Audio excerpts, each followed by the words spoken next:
the fifth part of the body. There are six parts. I mean six stages, and the fifth is called deterioration. So, but actually we are just inside the body. So that's why I said that I have 35 years inside this body. So what's the sixth stage? It's called death. You have to change this body. Actually, we are changing this body all the time. But the final change is just that you give up this body and you accept a new one as a baby inside the womb of a mother. That is there. People, they do not know that, but that is bad too. That is the part. I think it's not why would someone like Chaitanya Guru become a devotee. But why would anyone? Anybody become a devotee? You become a devotee because many things. One is you just like the Rolling Stones that said, "I can't get no satisfaction." That this material world is not satisfied. If you really want to be happy, you can't be happy in this material world. There's always some type of misery or suffering. Hare Krishna. My name is Piyari Mohan Das, and I'm the temple president of this temple here in East Hartford, Connecticut. Well, there's been a temple in Connecticut since probably like 1978, and we've been in this building since 1980. Main program we have is on Sunday, every Sunday at 5 o'clock. We have a class, and we have some kirtans or chanting. We have bhajan, which is another type of chanting, and then we have a feast, a nice vegetarian feast. I'd say it's about half Indian, half Westerners. Originally it used to be all Westerners. And, well, I think it was all Westerners mostly because there weren't that many Indian people in this country. When I moved into the temple in 1971, and there weren't that many Indian people in America at the time. Krishna consciousness is eternal, so it started out in the very beginning, and it's still going on now. Eternal has no beginning, no end.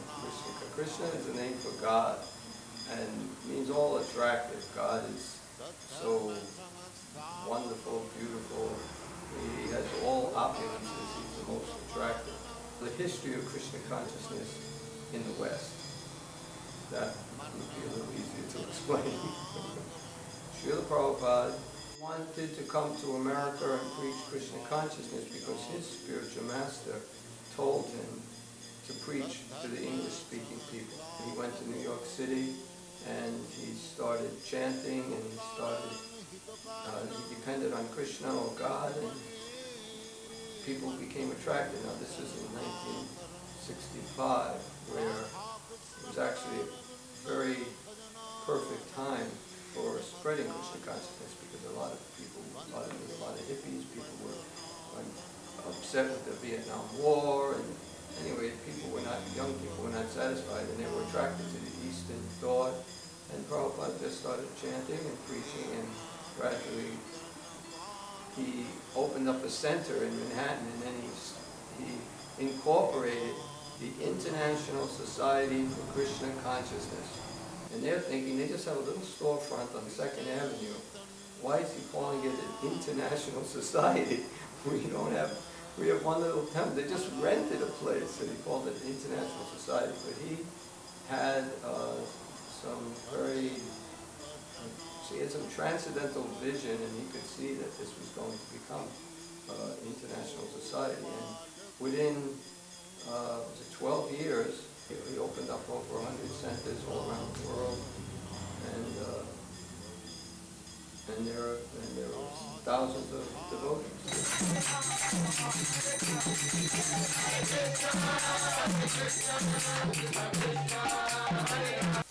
This is a confirmation of the Krishna consciousness movement. Anyone who takes part in this movement, regardless of what he is, can gain the topmost result achieved by a perfect perfect sannyas, namely Brahmagyan, spiritual knowledge.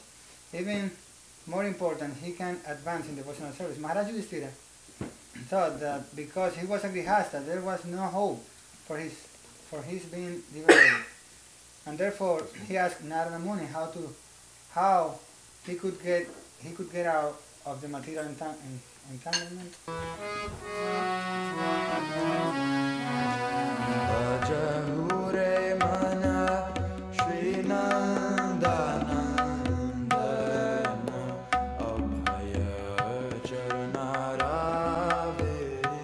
We are taking in consideration the next life, and that we are not this body, because this is the most essential thing. So we don't like to say that starting in India or things like that, because the people, they think that is an Indian thing, and they say no, that's Hinduism. You see, the Indian people, they were following those things. It's not Hinduism at all, actually. God consciousness is something eternal, and in this tradition, we are practicing this from the time of the creation. So that's actually, this is the real background. Actually, if we say something like, well, began in India or something like that, that is not a fact. Actually. That's not a fact. The first thing is that we are coming from the spiritual world, and we are coming down here to the material world, and we are trying to exploit the resources of the material nature.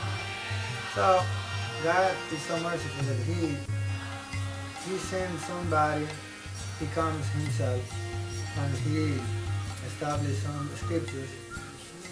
So if we follow, then we can be transferred to the spiritual world. Sarvapadhi vinirmuktam tatparattena nirmalam rishikena rishikesa sevanam bhakti ruchyate. This bhakti means that we have to clear ourselves from the designation. What is that designation? Everyone is thinking, I am American, I am Indian, I am European, I am Australian, I am cat, I am dog, I am this, I am that, body. We have to cleanse this bodily conception of that I am not this body. Aham Brahmasmi, I am spirit soul. This you have to realize.